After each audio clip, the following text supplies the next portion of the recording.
Because Jesus is my sanctifier, my story is not finished. I used to actually attack Christians. I would definitely verbally, some physically. Attacking, I've put people through walls at work. I had massive anger issues. I blacked out. I grabbed a guy by the throat off a truck. I had anger. I was not a nice person, I guess, to put it mildly.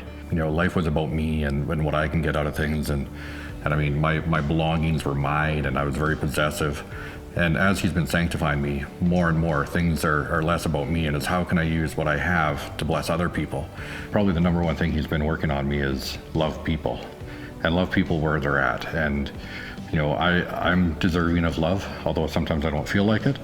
But he's loved me, he died for me, and he died for each and every one of us. So trying to live that out and asking the question is, what did Jesus do? So when I want to respond to somebody, I have to try and filter that through, how did Jesus love them? In a lot of the deep waters is where I've been seeing that sanctification and transformation in my life. And as much as I love mountaintops, I haven't had a lot of mountaintop experiences since becoming a believer.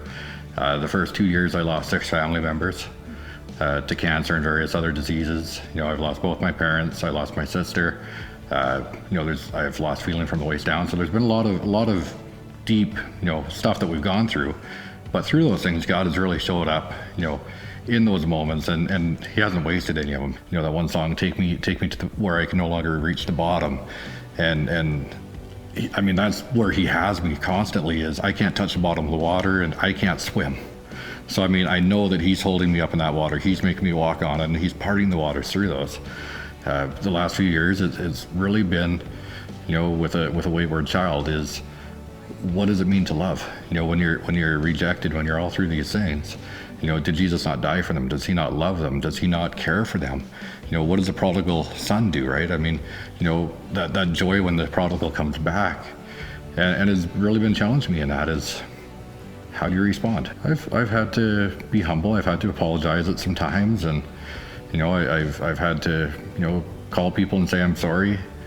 I've had to get on my knees with God and that kind of thing, and just be humble. I mean, there's grace for, God knows where our heart is. And my heart is wanting to reconcile and be good, but yet I mess up. You can't escape the grace of God.